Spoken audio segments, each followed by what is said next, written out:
di sant di gërëm au nom du bureau municipal du conseil municipal de Thiès Nord partenaires yi ak képp ki nga xam ni dox na si pour que commune bi mun a am ambulance médicalisée bu ñu xoolee commune Thiès Nord nu mu bindoo dafa amoon ay zones yu nga xam ni dañoo nekkoon ci ay jafe-jafe parce que si wàllu évacuation sanitaire zone yooyu mooy lu mel ni Kër Sayib Jasab Kër Modou Ndiaye et boo xoolee sax Kër Modou Ndiaye dafa am ay amoo yu nga xam ni da leen bootaale ay amoo yu mel ni kër Mbay Jaxate ku mel ni Kipp Pël man sama commune laay wax donc Kipp Pël donc ak Poñen donc yooyu ay gox la yu nga xam ni dañoo soriyoo ak dëkk bi donc boo xoolee ñoom gox yooyu ak dëkk bi day nekk ay ñaari kilomètres donc zone boobu benn poste de santé bu fa taxaw moo fa am muy Kër Sayib mais bu waree am ay évacuation dañuy am problème loolu moo tax ñu jàpp ni tey ambulance bi dafa ñëw si ba mu jotee donc dinañu permettre ñu fixer ko si Kër Sayib ba nga xam ni zone boobu képp ku amati évacuation sanitaire ambulance bi dina ko mën a def donc ñun commune bi aussi dinañ ci jàpp bu baax a baax parce que déjà chauffeur bi dinañ ko jël en charge mais leneen li nga xam ne war na pour que ambulance yi ñu bañ koo jot ba pare teg ko foofu mu mën a njëriñ population yi ba nga xam ne suñu partenaire du ñu jëppi parce que lu matériel bu day ne bu ñu la ko joxee da ngay fexe ba mu njëriñ askan bi te loolu dinañ ci taxaw bu baax du ñaan aussi population yi ambulance bi ñu mun koo jël fonk ko toppatoo ko bu baax parce que mënuñu laa may lu day nii mu diiree lu mat at ñu ne yàqu na panne na ñu jël ko dugal ko ci carcasse donc loolu invite la aussi bu nga xam ne bëggoon naa ko def à l'endroit des populations yi nga xam ne ñooy doon ñoo koy njëriñoo beneen bi aussi di wax ni fu ñu toll nii aussi situation dëkk bi comme ni ngeen ko xamee ci wàllu mbas bi doy na waar te commune Thiès Nord ba mbir mi tàmbalee ba léegi muy mbas bi toogul croiser les bras dajawoon nañ fi commune Thiès Nord jël génne woon ay produits ak ay matériel de protection jébbal ko poste de santé yi mais également marché central tëjoon nañ ko nettoyé ko loolu nag duñ ci jóg gisaat nañu ni confinement bi mi ngi yàgg même bu nekkul confinement général maanaam tànc nit yi seen kër ñu bañ a génn wala même bu ñu génnul du ñu mun a dem dëkk ak dëkk te xam nañu ni tey Sénégal lu ko yor mooy le secteur informel ñooñu tey ñu confiner seen i kër dañoo nekk ci ay jafe-jafe kon commune Thiès Nord war naa jóg xool lan la leen di jàppale moo tax ci fan yii ñu jëm incha allah administration mairie commune Thiès Nord déjà ñu ngi ci perception bi nga xam ni moom foofu la suñuy koppar nekk aussi sensibiliser nañ ko que ni déjà war nañoo jóg pour mun a wut li nga xam ne tey war nañ koo indi comme ndimbal ci population yi moo tax koor bu doon jot dañ doon génnee juróom-ñetti millions rek pour jël ay suukaru koor yóbbu mais bii bëgg nañ ko ful ba nga xam ne dinañ ci mun a egg ñaar fukki millions yi nga xam ne fas yéene nañ koo jël dugal ko pour mun a jënd denrée ay dund jébbal ko population yi mais du ñaax aussi état bi parce que moom ñun ñëpp a jël mesures yi parce que nit yi aussi boo jëlee nga ni bu ñu defati activité économique ba pare te du ñu am ndimbal day doy waar président wax na ni ndimbal bi na ko ministre bi gaaw jébbal askan gi mais dañoo bëgg loolu aussi mu gaaw parce que fu ñu toll nii population yi soxla na mais ñun en tant que collectivité locale daal dinañu def suñu wareef mooy indi ndimbal bi nga xam ni suñu population yi ñu fi teg ñu jox leen ko. waaw donc ba may dem parce que xam nga man balaa may wax damay dem ba wóor ne ma ni mën naa parce que politiciens yi ak maires yi am na yenn maires yi dañuy def communication rek dinañu génnee téeméeri millions dinañu génne wala même di def récupération dama dem gisanteeg perception waa Trésor pour que ñu sensibiliser leen pour ñu mun ñu li nga xam ni moom la ñu namm def ñu jàpp si dàquñu ko ñu ngi wax mais dañu ni situation Thiès fu ñu toll nii buñ ci góorgóorluwul fii ak ñaari weer salaire du am ndaxte lépp lu nga xam ni activité économique la pratiquement daa nax saay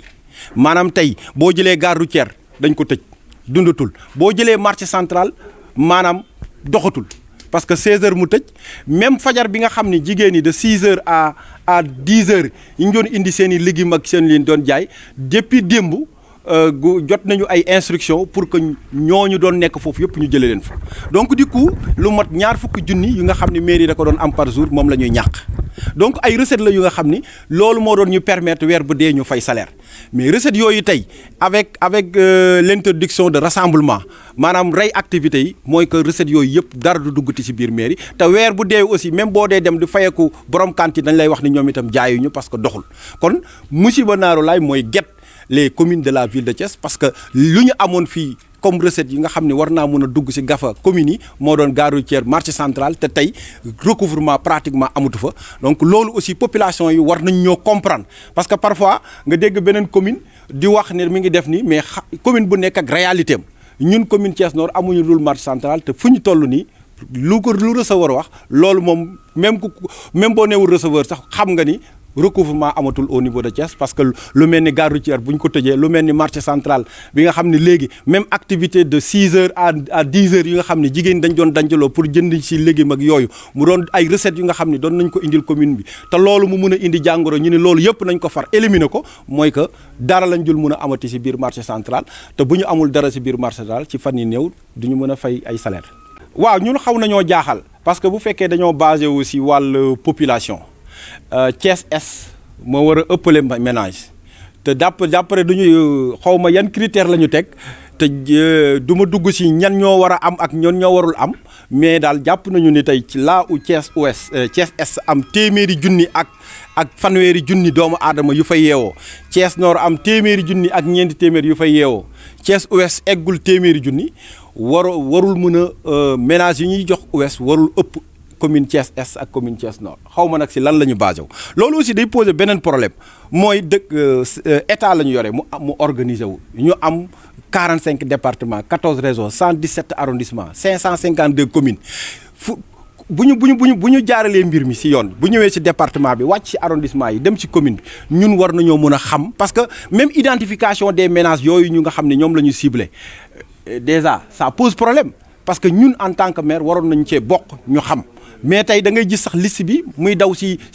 réseaux sociaux yi muy daw si net bi doo ni waaw ñii si lan la ñu basé wu pour génne ko te entre temps statistiques yooyu ñu yore woon ak léegi mais peut-être que changé na beneen bi aussi mooy mënoo ni askan gi na ngeen bu leen defati activité économique maanaam transport bi doxatul parce que diggante commune transport interurbain bi doxatul maanaam ku yoroon otoom doon def transport urbain day toog këram mënoo ni aussi marché yi à partir de 16 heures tëj leen donc activité yu bëri déjà doxatul kon ñëpp a ndóol ñëpp a sonn kon bu ñuy dimbal bu ñu dee seppi ne yow bokkoo si rek day indi problème lu ñuy ñaan état bi mooy ñu fexe ba képp ki nga xam ni boroom kër la te confinement bi dal na la ñu mën laa jàppale mais en tout cas ñun commune Thiès Nord dinañ ci jox suñu waar. Bonjour, je m'appelle Honorine Gomis, Madame Ciss. Je suis l'infirmière chef de poste de Kër Sayib Ndoye. Bon, je suis très très contente de l'ambulance. Je remercie en l'occurrence monsieur le maire, le délégué de quartier de Kër Modou Ndiaye, le délégué de quartier de Kër Sayib et toute la population de ma zone de responsabilité. Parce que vous savez qu'une ambulance est toujours utile dans un poste de santé. Parce que ça peut servir à tout le monde, aussi bien les malades que le personnel. Donc, en grosso modo, je peux dire que je remercie tout le monde. Et surtout l'association Akabas aussi, parce que c'est lui qui a fait ce don. Vous polarisez combien de cas de santé ou combien de villages? Je polarise Diassap, Kër Modou Ndiaye, Kër Mbaye Diakhaté et Kër Sayib Ndoye. Kër Mam Maram. Mais le poste se trouve à Kër Sayib Ndoye, derrière Dalal Xel. waaw man la Honorine Gomis Madame Ciss man maa nekk infirmière chef de poste bu Kër Sayib Ndoye. Ambulance bi moom franchement dama ci kontaan ndaxte xam ngeen ni ambulance moom dafa jëriñ lu bari poste de santé dina jëriñ population bi jëlin personnel bu fay liggéey ambulance moom franchement dañ ko soxla woon parce que des fois guddi gi booy évacuer malade dangay am problème boo amul taxi des fois da ngay génn doo am taxi wala des fois je suis obligé ma jël sama oto ma yóbbu malade bi mais ambulance bi franchement dafa ñëw daal ci heure bi ñu ko soxlaa. di sant aussi délégué de quartier yi bu Kër Modou bu Kër Sayib bu Kër Mbaye Diakhaté ak aussi monsieur le maire ak association Akabas bi nga xamante ni moom moo ñu ko may. Pour xeexam feebar bi moom ñoo ngi ci kawam franchement li suñu problème kay ñoo ngi protéger ñun ak suñu personnel. EP yi amuñu ko mais aussi surtout les malades qui viennent dañuy ñëw sans masque des fois on ne peut pas donner à mun ñoo jox malade yëpp masque mais bu ñu mënoon def ay masques yoo xamante malade bu nekk boo koy consulter mu sol masque moo ñuy gënal parce que ñun mën nañu protéger wu mais malade bi aussi bu ñëwee dafa war a protéger wu comme ça loolu daa ma suñu problème actuellement daal à Kër Sayib loolu mooy problème bi malade yi dañuy ñëw sans masque mais le personnel est protégé. wa barakaatu ñu ngi leen di nuyu kenn ku ci nekk sa tur ak sa sant di ñaan yàlla mboole ñu jàmm te dolli xéwal yi di ñaan yàlla it lii ne ci réew mi di feebar yàlla jëlee ñu ko fi ci jàmm ku mu dalul yàlla bu mu la dal ku mu dal yàlla na nga wér ci jàmm ci barke yonent bi sallallahu alayhi wa sallam di nuyu nag monsieur le maire sama xarit ku ma yàgg àndal di bëre kon nag maa ngi lay ziar bu baax Lamine di la ñaanal jàmm ak wér ak fanu gudd di ñaan yàlla boole ñu ko ñun jullit yëpp te yàlla musal ñu ci barke yonent bi sallallahu alayhi wa sallam ah teraanga ji dafa rëy te neex comme dafa rëy te neex nag ñi ko doon saytu ku mel ni Ngam ak bailleur de fonds yi ko ci doon jàppale ñu ngi leen di sant di leen gërëm ndax bala ngaa xam ne ambulance am na njariñ nit wéra di guddi wala mu wéra dee fu sori fa muy fajoo ji sori ñu war faa dem nga am oto bu yàlla deful sa ruu dem ci boobu maladie boobu feebar incha allah di nga am lu la sowe parce que malade li ko mën a dimbali pour saytu ko mooy jël ko yóbbu hôpital kon yéen ñi dimbalee oto bi ñu ngi leen di sant di leen gërëm nga jotal ko tubaab bi déggul olof ni ko kontaan nañu bu baax sant nañu leen gërëm nañu leen ñu ngi ñaan yàlla dooli leen sutura te yàlla dimbali leen sant Ngam bu baax nag ak ñi ma àndaloon ñëpp di ko dox ba yàlla sottal ko kon suñu xol sedd na jéego yi ci Lamine taxawee su ko ci taxaw lu may mën naa bañ a sotti ndax bu dee fukk juróom-ñett yi moo koy signé moo ciy ànd moo ciy dugal loxoom moo ciy sol dàllam ànd ci ak ñi ko ci dimbali ba ñu jot ci kon Lamine sant nañ la gërëm nañu la dañu lay ñaax nag nga yokk sa loxo bu baax yokkal sa loxo bu baax yàlla defal la jàmm defal la sutura ba loo yóotu yàlla nga ci jot ba ñu mën cee jot yàlla defal la sutura defal ñu ko defal ko employé yi nekk ci maire bi yëpp ñu ngi nuyu suñu docteur bi vraiment jàmbaar la di nuyu Tra di nuyu monsieur Samb di sant ñëpp di gërëm ñëpp au salaam. De Kër Modou et de la population qui polarise le poste, monsieur le maire, monsieur le délégué de quartier, chers invités, messieurs les partenaires,